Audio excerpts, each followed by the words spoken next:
मेरे प्यारे साथियों, वाहिगुरु जी का खालसा, वाहिगुरु जी की फतेह। चौपाई साहब जी का भाव चिंतन लगातार चल रहा है। आज गुरुदेव जी महाराज हमें क्या समझाना चाहते हैं, बख्शिश कर रहे हैं। आओ हम सीधा वाणी में उतरें और इसका अर्थ चिंतन करें।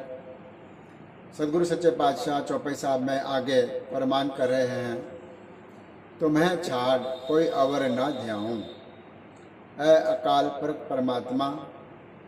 गुरुदेव महाराज जी यह कह रहे हैं कि हे अकाल पुरख परमात्मा, मैं आपको छोड़कर किसी और को ना ध्याऊं, अर्थात मैं किसी और का ध्यान न करूं। जब भी मैं ध्यान करूं, केवल और केवल अकाल पुरख का ध्यान करूं।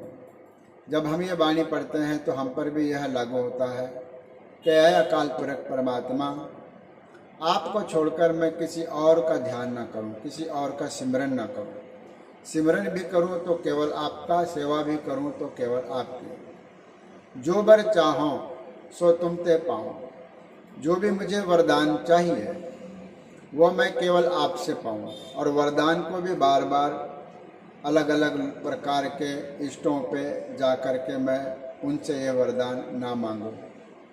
इसका भाव है कि केवल मांगना है तो केवल गुरु अथवा अकाल पुरख परमात्मा से मांगना, जो भी तुम चाहो। और जो तुम चाहोगे मांगोगे वह वरदान तुम्हें गुरु महाराज से मिलेगा और परमात्मा से मिलेगा। तो यहाँ पर गुरु महाराज परमात्मा को कह रहे हैं, अकाल पुरख परमात्मा से बेनती कर रहे हैं, जो बर चाहूँ ऐ परमात्मा, जो भी मुझे चाहूँ मैं मेरी इच्छा है सो तुमते पाऊँ, मैं वो तुमसे ही पाऊँगा, प्राप्त करूँगा।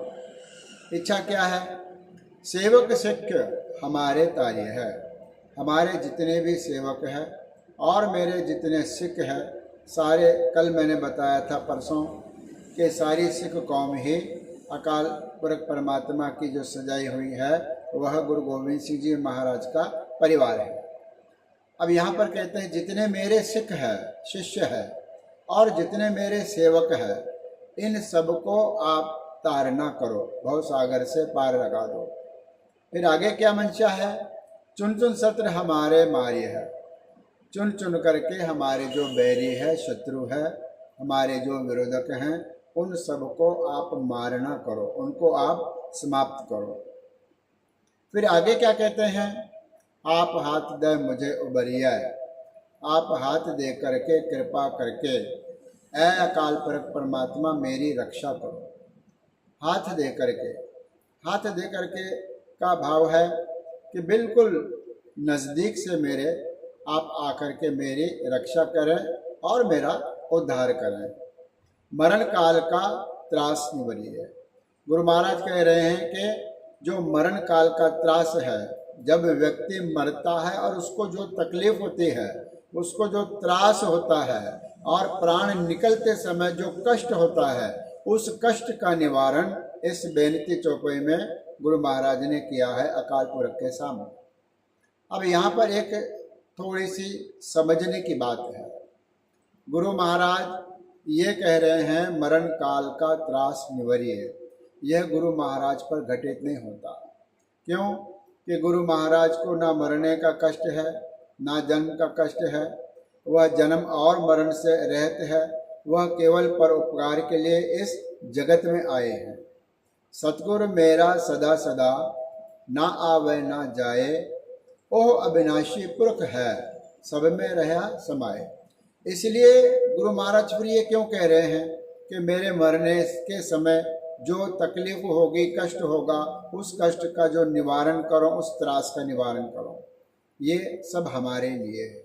अपने आप को एक प्रतीक बनाकर यह घटित करके उपदेश संगत को देना है, उपदेश सारे लोगों को देना है। तो उपदेश हमें कैसे हम पर घटित होगा? मरण काल का त्रास निवरिए। जब व्यक्ति मरता है तो कहते हैं कि जब प्राण निकलते हैं, आत्मा निकलती है, तो शरीर को कष्ट होता है और उस कष्ट का जो निवारण है, गुरु महाराज से ये बेनती करनी है, अकाल पुरख से ये बेनती करनी है कि ऐ अकाल पुरख परमात्मा, हमारे कर्म कैसे भी हों, पर हमारे मरण काल का जो त्रास है, जो कष्ट है, जो संकट है और जो तकलीफ होने वाली है, उसकी आप निवृत्ति करो, मरण काल का त्रास निवृत्ति।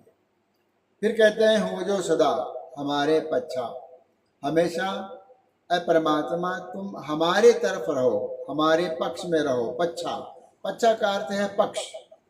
बेनती करते हैं अकाल पुरख परमात्मा से कि अकाल पुरख परमात्मा आप हमेशा ही मेरे पक्ष में रहो, वो जो सदा हमारे पच्छा, आप मेरा ही पक्ष लेना। श्री असदुज जो करियो रक्षा। असदुज का अर्थ अकाल पुरख परमात्मा। अस का अर्थ है तलवार, दुज का अर्थ है निशान, झंडा। उसके ध्वजा में तलवार का निशान है, ऐसे झंडे का मालिक असदुज है, अकाल पुरख है। वो अकाल पुरख परमात्मा से कहते हैं कि हे असदुज जी, हे अकाल पुरख परमात्मा जी, करियो रक्षा, तुम हमेशा हमारी रक्षा करना।